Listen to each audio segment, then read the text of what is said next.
దేవునికి స్తోత్రం. ఈ దినం మనం giving to God is a blessing. దేవునికి ఇవ్వటం ఆశీర్వాదం. ఈనాడు చూడండి, దేవుని ఎరగని ప్రజలు వాళ్ళ దేవుడి దగ్గర వెళుతుంటే ఎంతెంత ఇస్తున్నారు. ఒక వ్యాపారి మోసం చేసి సంపాదించవచ్చు, న్యాయంగా సంపాదించవచ్చు.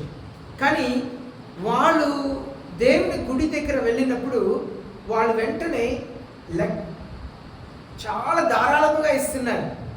లెక్క పెట్టడానికి ఒక్కొక్క చోట్ల చాలా మందిని పనికి ఉంచుతున్నారంట కాணிకని. కారణం ఏంటంటే వాళ్ళకున్న భయభక్తి. చూడండి, ఈ దినాల్లో వేరే రంగు బట్టలు వేసుకొని వాళ్ళు కాళ్ళకి చెప్పులు లేక ఉదయకాలం లేచి మంచినీళ్ళు తల మీద పోసుకుంటారంట.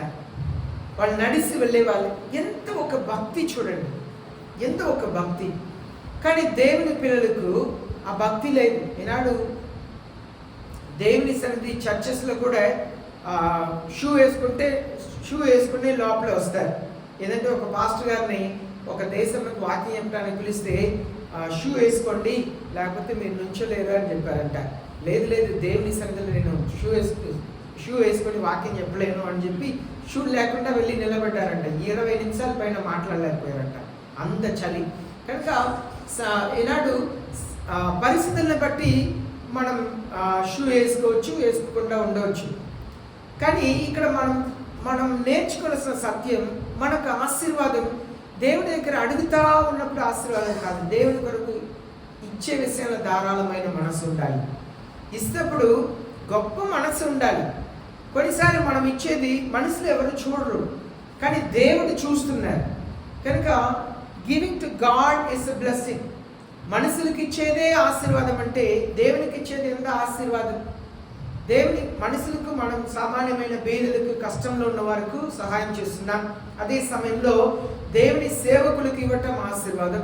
అయితే దేవునికి ఇవ్వటం ఎంత ఆశీర్వాదం. మన జీవితంలో ఇచ్చే మనసు రానంత కాలం మన ఆశీర్వాదాన్ని, సమృద్ధిని మనం చూడలేము. మనకి ఇచ్చే మనసు ఉండాలి. ధారాళముగా దేవుని కొరకు, దేవుని పరిచర్య కొరకు, దేవుని విషయమై, అలాగే బీదల పట్ల మంచి మనస్సు కలిగి ఉండాలి. మంచి మనస్సు కలిగి ఉండాలి. చూడండి, మత్తయి రాసిన 28వ అధ్యాయం 25వ వచనంలో చదువుదాం. మత్తయి రాసిన 28వ అధ్యాయం 25వ వచనంలో చదువుదాం. Teaching them to observe all that I commanded you. మత్తయి 28:25 వచనం.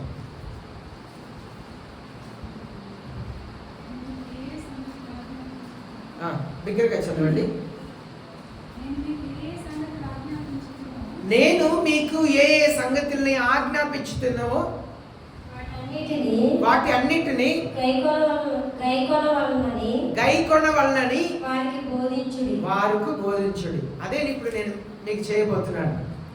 యేసయ్య ఇచ్చే విషయంని ఏమని బోధించమన్నారు. యేసయ్య శిష్యులకు నేర్పించినంతా కూడా నేను మీకు బోధించిన వాటిని మీరు బోధించి వాటిని కైకొనమని చెప్పండి, పాటించమని చెప్పండి అన్నారు యేసయ్య. యేసయ్య చెప్పిన మాటల్ని మీతో పంచుకుంటున్నాను. You can give without love. మీరు ప్రేమ లేక ఇవ్వగలుగుతారు.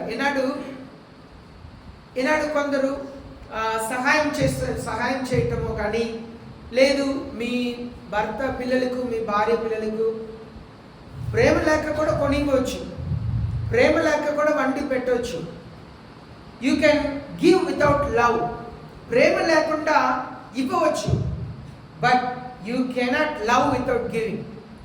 నువ్వు ప్రేమిస్తే ఇవ్వక ఉండలేవు. నువ్వు నిజంగా ప్రేమిస్తే ఇవ్వక ఉండలేవు. ఈనాడు చాలామంది కొన్ని పుణ్యక్షేత్రాలు వెళుతుంటారు.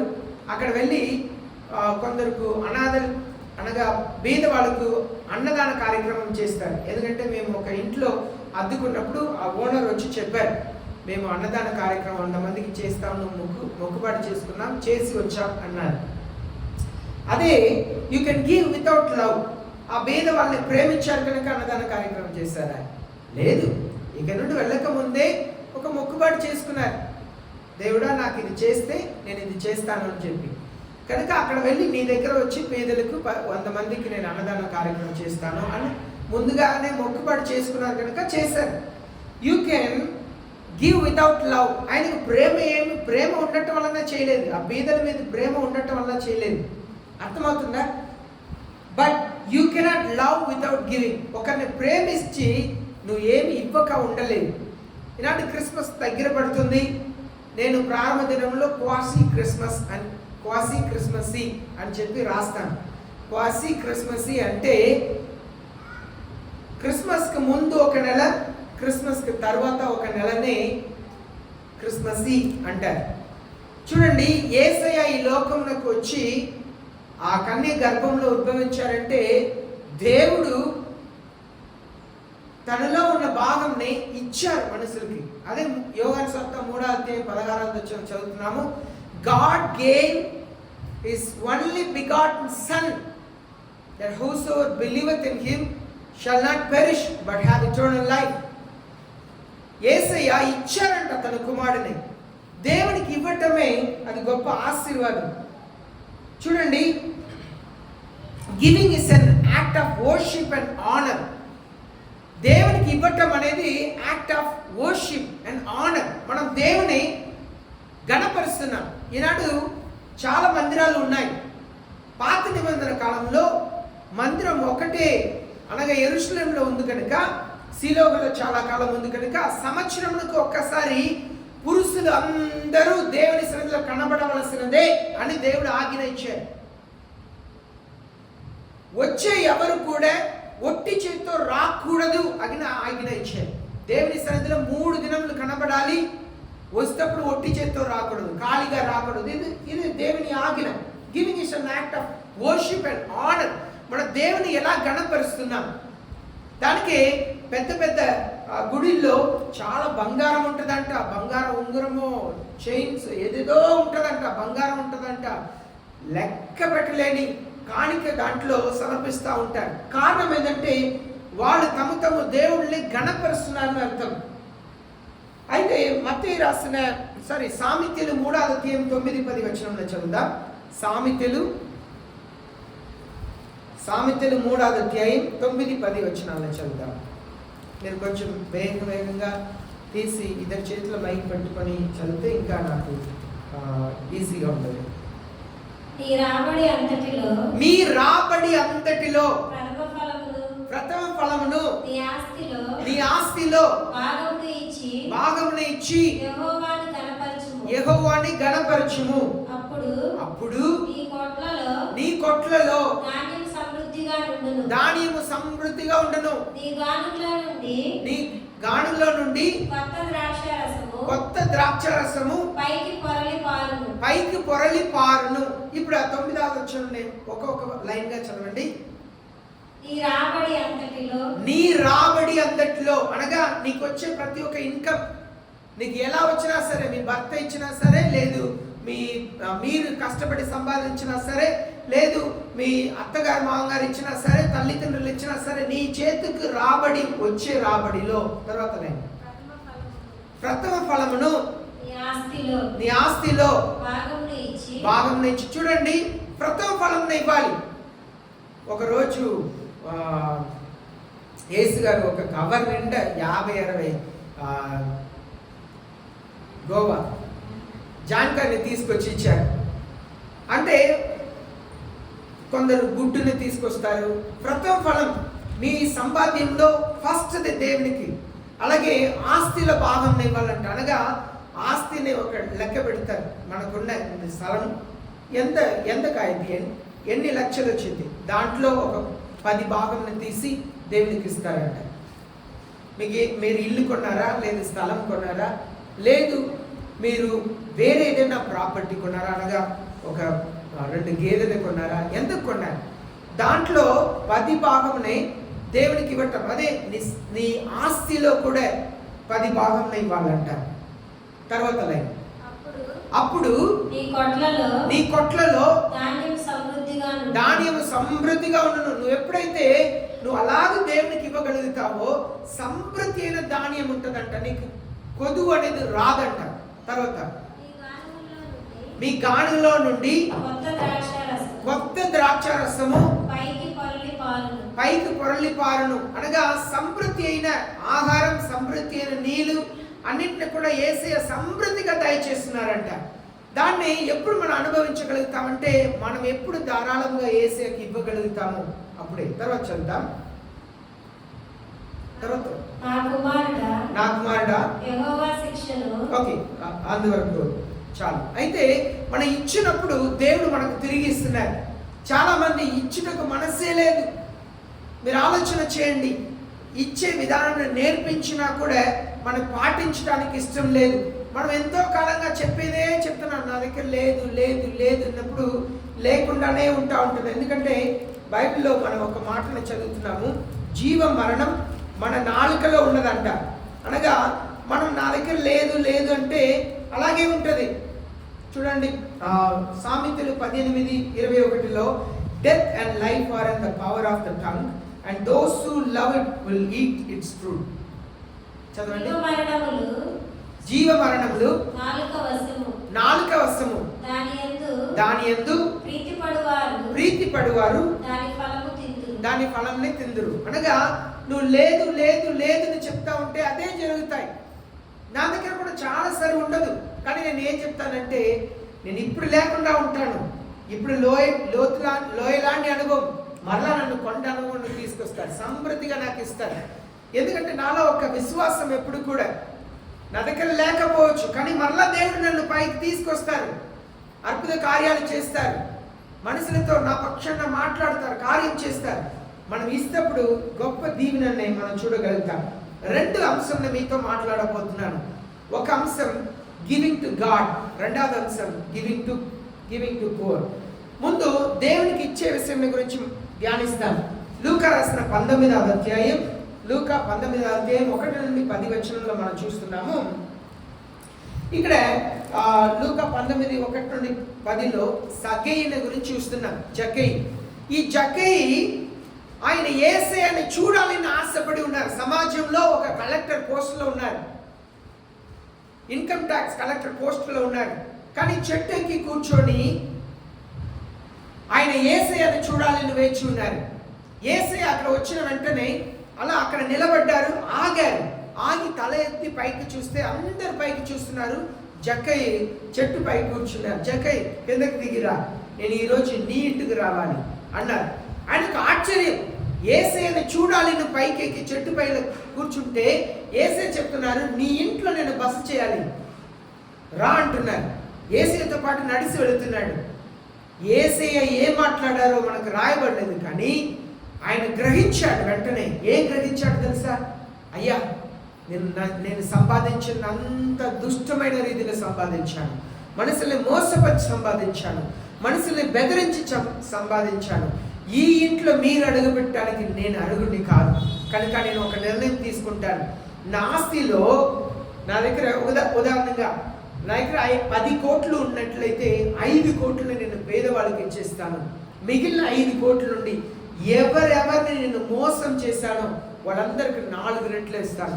ఎవరైనా ఒక వ్యక్తిని 50,000 నేను మోసం చేస్తే నేను 2 లక్షలుగా తిరిగి ఇస్తాను. ఒకవేళ లక్ష రూపాయలు మోసం చేసి ఉంటే 4 లక్షలుగా ఇస్తాను. ఆయన గ్రహించాడు, ఈ డబ్బు కాదు ప్రాముఖ్యం, యేసయ్య ప్రాముఖ్యం. కనుక ఆయన యేసయ్య కొరకు ఇచ్చారు. యేసయ్య ఇంటికి వచ్చే ముందే నిర్ణయం తీసుకున్నాడు. కనుక మనం దేవుని గణపరచాలంటే మనం ఇచ్చే మనస్సు ఉండాలి. అదే ప్రారంభ దినములలో అపోస్తలులు దేవుని సేవ చేస్తున్నప్పుడు ప్రజలు తమ ఆస్తిని అమ్మి వాళ్ళ పాదంలో పెట్టారంట. శిష్యులు అందరూ కూడా ఆస్తిని అమ్మి పాదంలో పెట్టారంట. ఎవరికి కూడా కొదువు లేదు. ఎప్పుడైతే మనం ధారాళమైన మనస్సుని కలిగి ఉంటామో యేసయ్య గొప్ప ఆశీర్వాదం ఇస్తూ ఉంటారు. నాకు జీవితంలో నాకు బ్యాంకులో బ్యాలెన్స్ ఉన్న రోజే లేదు. ప్రతి నెల ఫైన్ ఇస్తూనే ఉంటారు. పోయిన సంవత్సరం అయితే ఒక 4 నెలలు అకౌంట్ని సీజ్ చేసేసారు. ఎందుకంటే ఎన్నోసార్లు చెప్పారు, సార్ బ్యాలెన్స్ మెయింటైన్ చేయండి, నువ్వు ఫోన్ చేసేవారు. ఎప్పుడు లేదు. కానీ అంత మాత్రం నన్ను కరువులో కష్టంలో దేవుడు ఉంచలేదు. నేను మీకు ఉదాహరణ చెప్పాను కదా, టిఫిన్ చేయడానికి మనీ లేదు. ఆ రోజు సాయంత్రం సమృద్ధి అయిన కాணிకని ఎవరికి నేను నోరు తెరిచి చెప్పలే. ఆ పాస్టర్ గారికి నేను ఏమీ చెప్పలేదు. ఆయనే పరిశుద్ధ ఆత్మ దేవుడు ఆయనతో మాట్లాడి ఉన్నారు. కవర్ తీసి దీంట్లోనే మీరు వాడుకొని చేశారు. ఒక బ్రేక్ఫాస్ట్ టిఫిన్ లేని నాకు సాయంత్రం కవర్ ఇచ్చి ఇవ్వటమే కాక మంచి భోజనంని హోటల్లో ఇప్పించారు. మేమే అడగలే, ఏం మాట్లాడలే. దేవునికి తెలుసు. నేను ఒకసారి ఈ మాటను చెప్పి ఉన్నాను అనుకున్నాను. నేను చిన్న షార్ట్ మెసేజ్ పెడుతుంటాను. దాన్ని సింగపూర్లో ఒక పాస్టర్ గారు విని ఆయన తిరిగి హైదరాబాద్కి, సింగపూర్ నుండి మలేసియా వెళ్ళారంటే, మలేసియా నుండి తిరిగి హైదరాబాద్కి వచ్చిన తర్వాత ఫోన్ చేసి దేవుడు ఒకటి చేయమన్నారు మీకు అన్నీ అడిగితే మొదటిసారి కాల్ చేశారు. నేను బాగానే ఉన్నానని చెప్పాను. రెండవసారి మరలా మధ్య ఫోన్ చేశారు. లేదు, దేవుడు మాతో మాట్లాడారు. అప్పుడు చెప్పాను, అవును నేను ట్యాబ్లెట్ తీసుకొని 10 రోజులు అవుతుంది, నాకు మెడిసిన్ కావాలంటే 2 నెలలకు సరిపోయే మెడిసిన్ తీసుకొని మీకు వెంటనే పంపించాను. నేను చెప్పలేదు.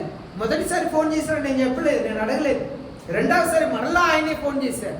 సింగపూర్లో ఉన్నప్పుడు దేవుడు మాట్లాడారంట ఆయనతో.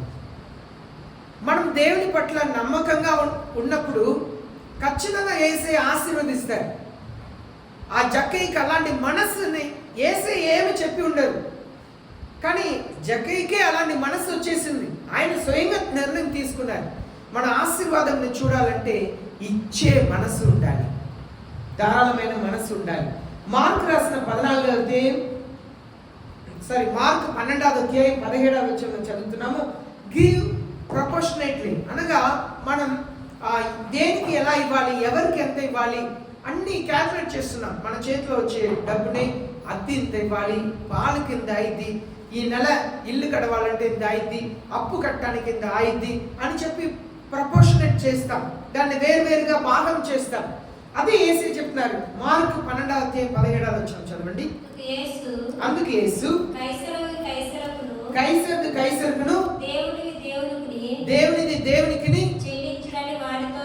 చెల్లించునని వాడితో చెప్పగా. చూడండి, ఇక్కడ యేసు ఏం చెప్తున్నారంటే మేక్ ఇట్ ప్రపోర్షనేట్లీ.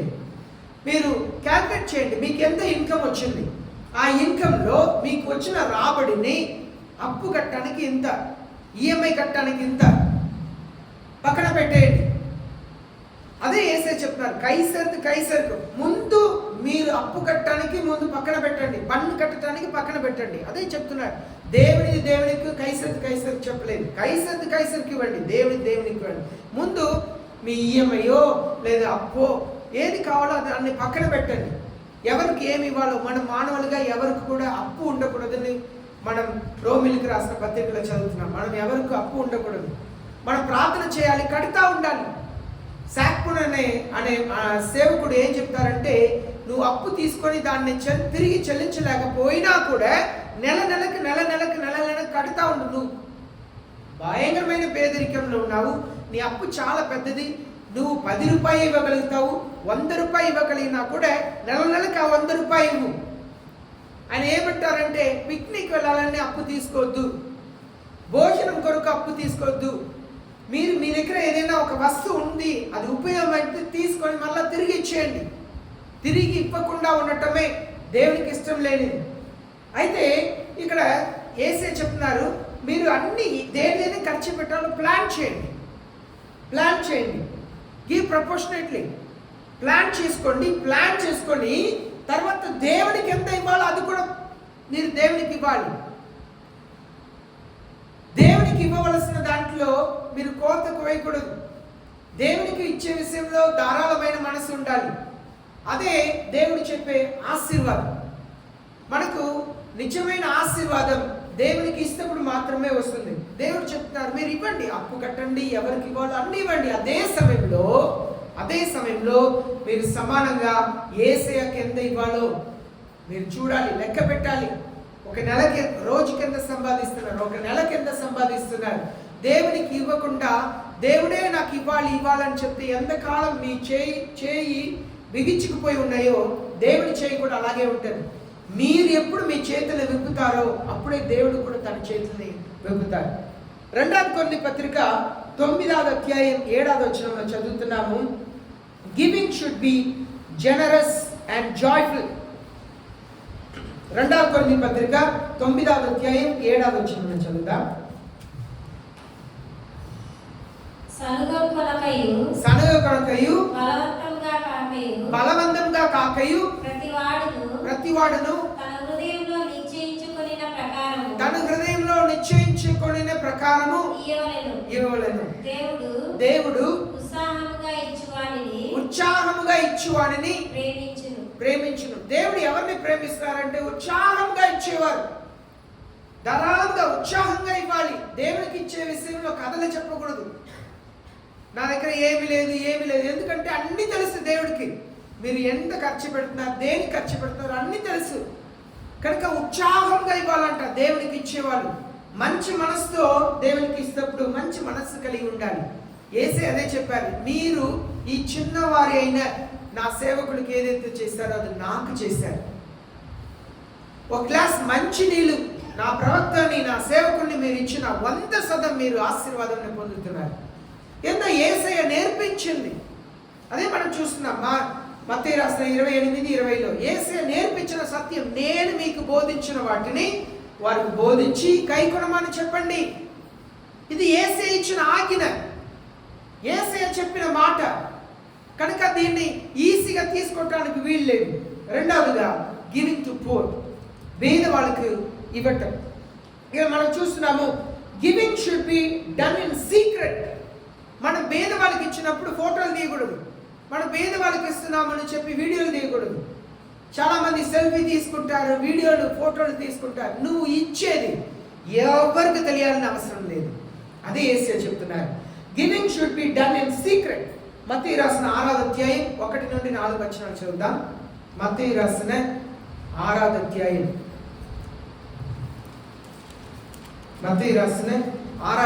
1 నుండి 4 వచనాలు చదువుదాం. మనుషులు కనబడవలనని వారి ఎదుట మీ నీతి కార్యం చేయకుండా జాగ్రత్త పడుడి. లేని ఎడల పరలోకమందున్న మీ తండ్రి వద్ద మీరు ఫలము పొందరు. కావున నీవు ధర్మం చేయనప్పుడు మనుషుల వల్ల ఘనత పొందవలనని వేషధారులు సమాజ మందిరములలోను వీధులలోను చేయులాగున నీ ముందర హోర ఊదింపవద్దు. వారు తమ ఫలము పొంది ఉన్నారని నిశ్చయంగా మీతో చెబుతున్నాను. చూడండి, ఇక్కడ యేసయ్య ఏం చెప్తున్నారంటే, కొందరు లాభం సంపాదించుకోవటానికి, ఆస్తి సంపాదించుకోవటానికి ఫోటోలు వీడియోలు తీస్తుంటారు. కానీ కొందరు తమకు ఉన్న సొంత డబ్బుని తీసి బీదలకు సహాయం చేస్తుంటారు. యేసయ్య చెప్పారు, ఈ రెండు విషయంలో తేడా తెలియాలి. మంచి పేరు కలగాలి అనో, లేదు నేను గొప్ప వ్యక్తిని ప్రజలు అనుకోవాలనో, లేదు నేను ఇలా చేస్తే నాకు చాలా డబ్బు వచ్చిందనో పేదలకు ఇస్తప్పుడు ఫోటో తీయకూడదు. కానీ ఫోటో తీయవచ్చు, వీడియో తీయవచ్చు. ఎప్పుడు? మత్తయి రాసిన 5వ అధ్యాయం 14 నుండి 16 వచనాలు చదవండి. మీరు లోకమునకు వెలుగై ఉన్నారు. కొండ మీద నుండి పట్టణము మరుగై ఉండనేరదు.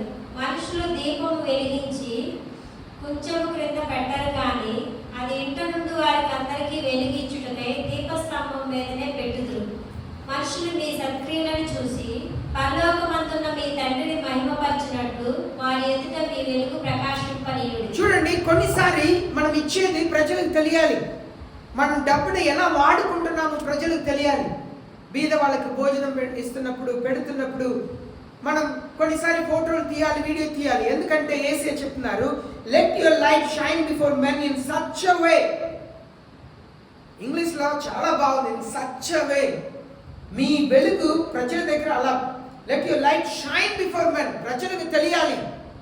ఇన్ సచ్ ఎ వే, ప్రజలకు ఎలా తెలియాలంటే మనం చేసే పని, that they may see your good works. నువ్వు చేసే మంచి కార్యములు ప్రజలకు చూడాలి, ప్రజలకు తెలియాలి. నువ్వు డబ్బును ఎలా వాడుతున్నావు, నీకు ఏమి నువ్వు నష్టపోయినా పర్లేదు, పేదలకు ఇవ్వాలని చేస్తున్నావు, అది ప్రజలకు తెలియాలి. And glorify your father who is in heaven. పరలోకంలో ఉన్న తండ్రిని గణపరచాలంట. ఎంత అసలు వీళ్ళేం డబ్బుని చేసుకుంటా ధారాళంగా ఇస్తున్నారేంటి? మంచి మనసు ఉండాలి. The number 1 thing is motive. మన మోటివ్ ఏంటి? ప్రజలకు ఇస్తప్పుడు, ప్రజలకు చేసేటప్పుడు మోటివ్ ఏంటి, ఉద్దేశం ఏంటి? ఏ ఉద్దేశంతో ఇస్తున్నాం? మనల్ని మనం గొప్ప వ్యక్తిని తెలుసుకోవాలని ఇస్తున్నామా, లేదు వాళ్ళ ఆకలిని తీర్చాలి? రెండుకు వ్యత్యాసం ఉంది. చూడండి, కొర్నేలియును ఒక వ్యక్తి ఉన్నారు. ఆ కొర్నేలి వ్యక్తి ఎలాంటి వ్యక్తి అంటే బీదలకు ధర్మం చేసేవారంట. అది ఎక్కడ ఉంది తీసి చదవండి. ఆ కొర్నేలి అపోస్తలుల గ్రంథంలో ఆయన చెప్పండి, అపోస్తలుల కార్యం 10వ అధ్యాయంలో ఈయన ప్రార్థన చేస్తారంట. ఈయన కింద 100 మంది శతాధిపతి, 100 మంది సైనికులు ఉన్నారు, చాలా మంది పని వాళ్ళు ఉన్నారు. కానీ ఈయన చేస్తున్నది ఏంటంటే బీదలకు సహాయం చేస్తారంట. అప్పుడు ఆ వచనం చదవండి. దేవదూత వచ్చి చెప్తున్నారు కదా, అతడు తన ఇంటి వారందరితో కూడా దేవుని యందు భయభక్తులు గలవాడై ఉండి ప్రజలకు బహు ధర్మము చేయుచు ఎల్లప్పుడూ దేవునికి ప్రార్థన చేయువాడు. చూడండి, ప్రజలకు ధర్మం చేసేవాళ్ళంట. ఇక్కడ కొర్నేలి ఇలా మన సేవ చేయాలి. ఎందుకంటే కొర్నేలి చేసే ధర్మంని ఎవరు చూశారు? ఎవరు చూశారండి? కొర్నేలి చేసిన ధర్మ కార్యం. ఈ మాటను ఎవరు వచ్చి చెప్తున్నారు? దేవదూతలు వచ్చి చెప్తున్నారు. చదవండి. దూత వైపు తేరి చూసి భయపడి, ప్రభువా ఏమని అడిగాను. అందుకు దూత, నీ ప్రార్థనలు నీ ధర్మ కార్యములను దేవుని సన్నిధిలో జ్ఞాపకార్థంగా చేయండి. 7వ వచనం చూడండి. మీ ప్రార్థనలు, నువ్వు చేసిన ధర్మ కార్యములంతా దేవుని దగ్గర వచ్చింది. 4వ వచనం చదవండి. ఓకే, ఇక్కడ మనం చూస్తున్నాము దేవుడు చూడాలి. మనం చేసే ధర్మ కార్యములు మనుషుల కొరకు కాదు, దేవుడు చూడాలి. అదే మత్తయి 5లో యేసయ్య చెప్పారు, let your light shine in such a way that men will see your good works and glorify your heavenly Father. మన వెలుగుని ప్రకాశింప చేయాలి, మనకున్న తాళముని ప్రకాశింప చేయాలి, మనకున్న దీన మనసుని ప్రజల కనపడ చేయాలి. అలాగ చేసినప్పుడు ఈ కొర్నేలి అలాగే చేసినారు. మనుషులు చూడాలని కాదు, దేవుడు చూస్తారంట. నీ ధర్మ కార్యం దేవుని సన్నిధికి వచ్చింది. అమ్మా, అయ్యా, మిమ్మల్ని నేను అడుగుతున్నాను ఒక మాట. మీరు చేసే ధర్మ కార్యములు దేవుని దగ్గర ఉన్నాయా? దేవుడు చెప్పగలుగుతారా? నువ్వు చేసిన ధర్మ కార్యములంతా నేను చూస్తున్నాను. నువ్వు చేసే ధర్మ కార్యములంతా చూస్తున్నాను. నీ ప్రార్థనలు నేను వింటున్నాను. నీ ప్రార్థనయు నీ ధర్మ కార్యములు అన్ని దేవుని సన్నిధికి వచ్చింది. చెప్పగలుగుతారా? దేవుడు చెప్పగలుగుతారండి? మీ ఇచ్చే మనసుని దేవుడు చెప్పగలుగుతారా? చూడండి, ఒక రిచ్ యంగ్ మ్యాన్ ఉన్నారు. మత్తయి రాసిన 10వ అధ్యాయం 17 నుండి 31వ వచనం వరకు. మత్తయి రాసిన 10వ అధ్యాయం 17 నుండి 31 వరకు చదువుదాం. మనుషులను గురించి జాగ్రత్త పడుడి. వారు మిమ్మును మహాసభలకు అప్పగించి తమ సమాజ మందిరంలో మిమ్మును కొరడాలతో కొట్టింతురు. వీరికి అన్యజనులకు సాక్షాత్మై వారి నిమిత్తము మీరు అధిపతుల ఎద్దుకును రాజుల ఎద్దుకును తేబడును. ఒక నిమిషం. మత్తయి రాసిన 10వ అధ్యాయం చెప్తున్నారండి. మత్తయి 10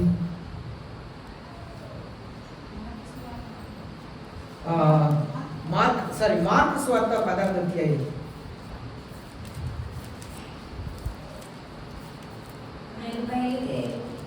చదవండి.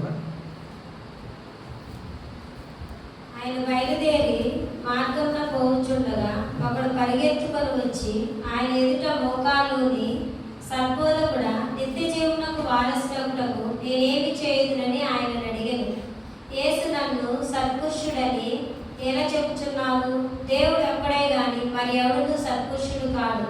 నరహత్య చేయవద్దు, వ్యభిచరింపవద్దు, దొంగిలవద్దు, అబద్ధ సాక్ష్యం పలుకవద్దు, మోసపుచ్చవద్దు, నీ తల్లిదండ్రులను సన్మానింపు అను ఆజ్ఞలు నీకు తెలియదు కదా అని అతనితో చెప్పాను. అందుకు అతడు, బోధకుడా, బాల్యం నుండి ఇవన్నీ అనుసరించుతూనే ఉంటునని చెప్పాను. యేసు అతన్ని చూచి అతన్ని ప్రేమించి, నీకు ఒకటి కొదువుగా ఉన్నది. నీవు వెళ్ళి నీ కలిగినవన్నీ అమ్మి పేదలకివ్వు, పరలోకమందు నీకు ధనము కలుగును. నీవు వచ్చి నన్ను వెంబడింపుమని చెప్పాను. అతడు మిగిలిన ఆస్తి గలవాడు కనుక ఆ మాటకు మొహము చిన్నబుచ్చుకొని దుఃఖపడుచు వెళ్ళిపోయాడు. చాలు. ఇక్కడ మనం చూస్తున్నాము ఈ మార్కు స్వార్తలో ఒక యంగ్ రూలర్ రాయబడి ఉంది. రూలర్ అంటే చాలా ధనవంతుడు, మరలా ఏదో ఒక పెద్ద పొజిషన్లో ఉన్నారు, చాలా ధనం కలిగి ఉన్నాడు. ఆయన వచ్చి ఒక రూలర్గా ఉన్నప్పుడు కూడా యేసయ్య ఎదుట మోకరించారంట. ఆయనలో తగ్గింపు ఉన్నది, ఆయన చెప్తున్నారు, నేను ఆజ్ఞలంతా పాటించాను అంటున్నారు. మంచి వ్యక్తి కానీ ఆయనలో ఉన్న ఒక కొరత చూడండి, తగ్గించుకున్నారు. రూలర్ అంటే ఆయన పరిపాలన చేస్తున్నారు, యేసయ్య ఎదుట మోకరించారు, తగ్గింపు ఉంది, అన్ని ఆజ్ఞలంతా పాటించారు, మంచి వ్యక్తి. ఆయన ఒకటి కొదువుగా ఉందంట. యేసయ్య చెప్తున్నా, నీ ఆస్తిని అమ్మేసి బీదలకు ఇచ్చి నన్ను వెంబడించన్నారంట. నీ ఆస్తిని అమ్మి బీదలకు ఇచ్చేసి నన్ను వెంబడించానంటే చాలా దుఃఖంతో అక్కడ నుండి వెళ్ళిపోయారంట. ఎందుకంటే ఆయన ఆస్తిని ప్రేమిస్తున్నాడు, ఈ లోకంలో ఉన్న వాటిని ప్రేమిస్తున్నారు. యేసయ్య కొన్నిసార్లు చెప్తున్నారు, నన్ను వెంబడించు, నేను గొప్ప వాళ్ళుగా నేను చేస్తాను. యేసయ్య కొరకు వెంబడించే వాళ్ళకు కష్టములు, శ్రమలు వస్తూనే ఉంటాయి జీవితంలో. సత్యంని మాట్లాడే వారికి, దేవుని కొరకు నిలబడాలంటే చాలా కష్టములన్నీ ఉంటాయి. కానీ మనం యేసయ్య కొరకు నిలబడటకే మనం పిలువబడ్డాం. ఇచ్చే మనసు లేదు ఆయనకు. కానీ జక్కయి చూడండి, జక్కయిని యేసయ్య ఇవ్వమని చెప్పలేదు. బహుశా జక్కయి దగ్గర, జక్కయి నువ్వు సంపాదించేది అంతా కూడా బీదలకు ఇచ్చేయి అని చెప్పి నన్ను వెంబడించని చెప్తుంటే జక్కయి చక్కగా చేసేవాళ్ళేమో, అన్నిటిని వదిలిపెట్టేసి యేసయ్యను వెంబడించేవారేమో. కానీ ఈ రూలర్కి పదవి కదా, పదవిలో ఉన్నప్పుడు ఆ హోదా కొరకు, పదవిలో లేనప్పుడు 3 స్టార్ హోటల్లో ఉంటారు, కొంచెం డబ్బు ఉంటే 5 స్టార్ హోటల్లో ఉంటారు. కానీ పదవి పెరిగేసరికి వాళ్ళు అన్నిట్లో ఆ తరంని వాడతారు, ఆ క్వాలిటీని మెయింటైన్ చేయడానికి ప్రయత్నం చేస్తారు. కనుక తగ్గింపు ఉంది, ఆజ్ఞలను పాటించారు, కానీ దేవుని కొరకు నిలబడలేకపోయారు. ఇక్కడ ప్రజలకు ఇవ్వటం కూడా ఆశీర్వాదమే. ఎలాగో కొర్నేలియా ఆశీర్వదించబడ్డారు, ఆశీర్వాదం. దేవునికి ఇవ్వటం ఆశీర్వాదం. చూడండి, ఏబెల్ కయీను ఇద్దరు కూడా బలి ఇచ్చారంట. కానీ దేవుడు మనసుని బట్టే అంగీకరించారు. హేబెల్ కానుకని అంగీకరించారు, కయీను దాన్ని తృణీకరించారు. కయీను కానుకను తృణీకరించారు. కారణం ఏంటంటే హేబెల్ హృదయం మంచిది, కయీను హృదయం మంచిగా లేదు. దానికి ముందు వ్యక్తిని తృణీకరించారు, తర్వాతనే వాళ్ళు ఇచ్చేదాన్ని తృణీకరిస్తారు. కనుక మనం చాలా జాగ్రత్తగా ఆలోచన చేయాలి. ముగింపులో నేను ఈ మాటలు చెప్పి ముగించాలని ఆశపడుతున్నాను. మత్తయి రాసిన 2వ అధ్యాయం 11వ వచనం.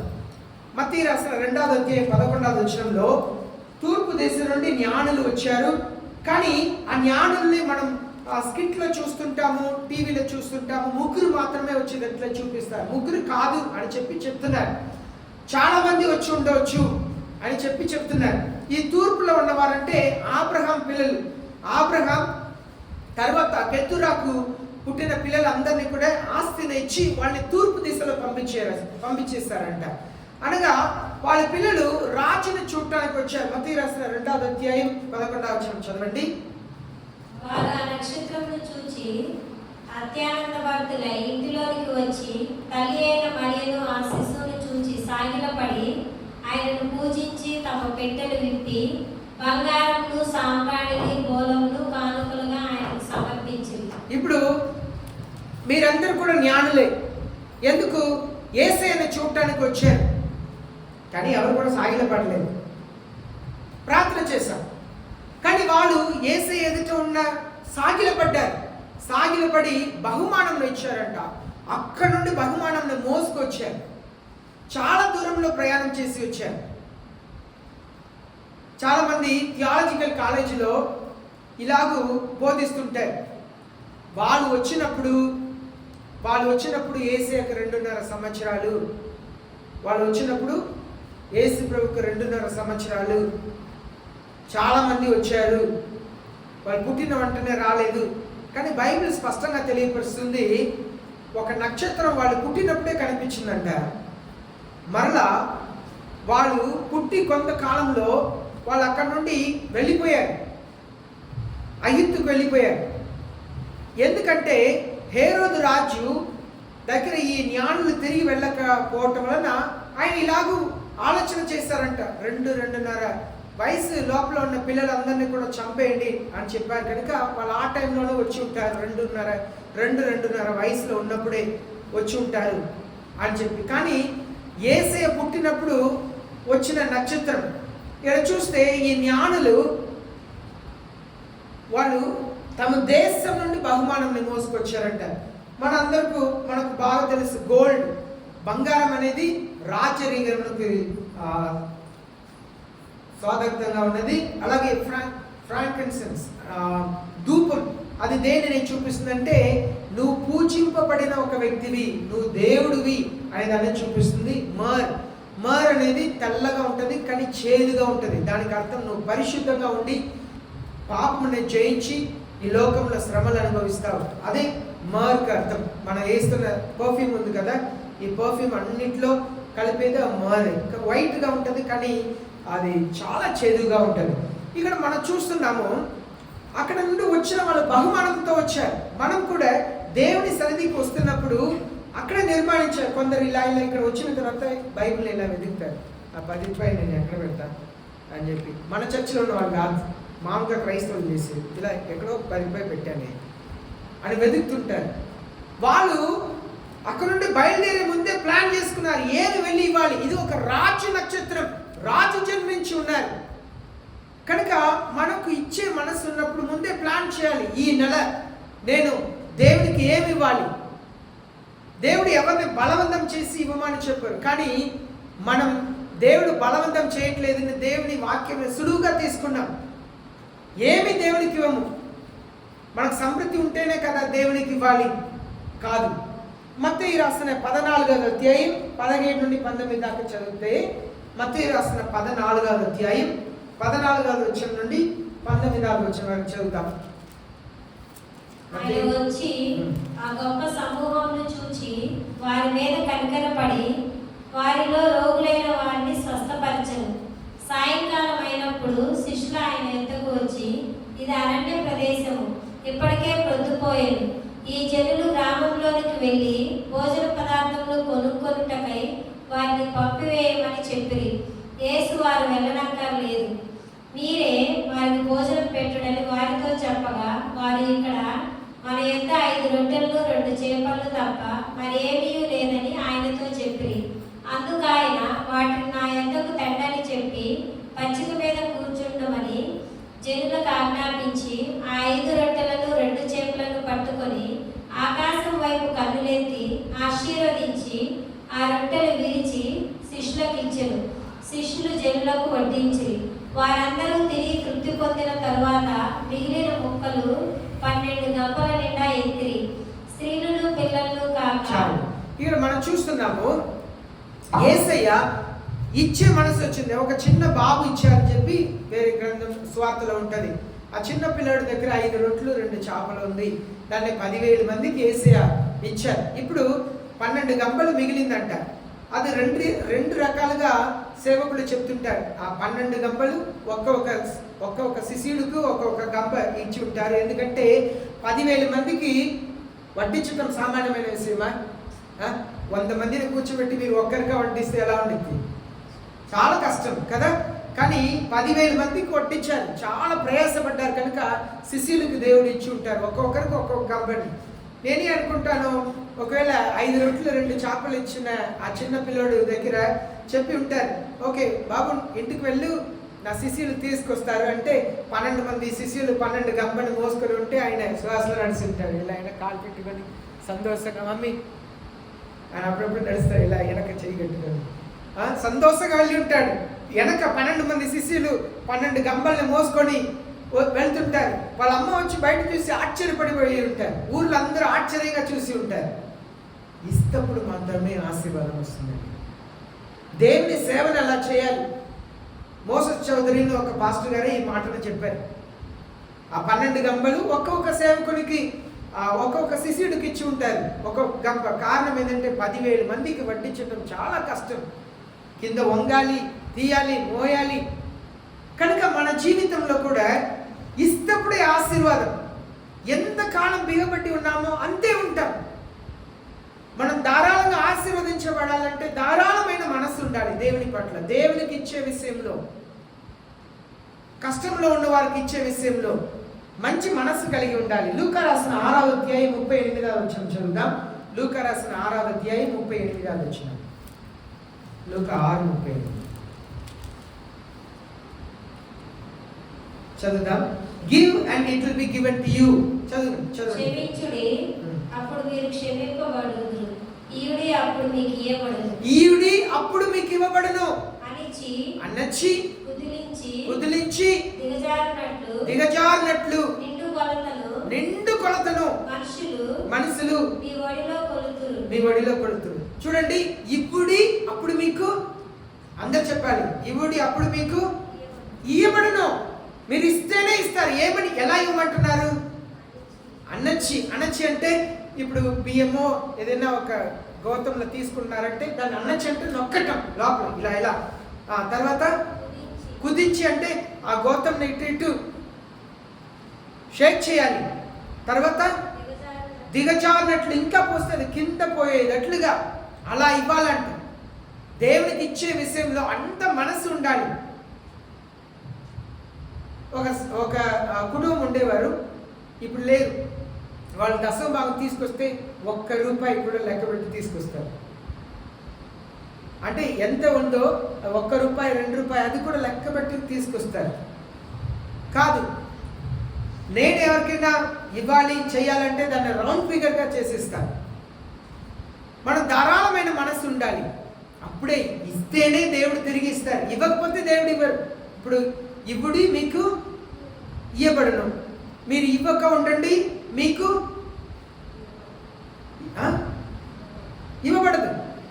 మీరు ఇవ్వకపోతే మీకు ఇవ్వబడదు. దానికే చాలా కష్టం చెప్తా ఉంటాం. ఎందుకంటే మీరు ఇవ్వట్లేదు కనుక మీకు ఇవ్వట్లేదు. ఇచ్చేవాళ్ళు కూడా ఎలా ఇవ్వాలి? అన్నచ్చి కుదిరించి దిగజారినట్లుగా ఇవ్వాలంట. అది దేవుడు కోరుకుంటున్నారు. తర్వాత చివరిగా 2 కొరింథీ పత్రిక 9వ అధ్యాయం 6వ వచనం 8వ వచనం చదువుదాం. 2 కొరింథీ పత్రిక 9వ అధ్యాయం 6వ వచనం 8వ వచనం.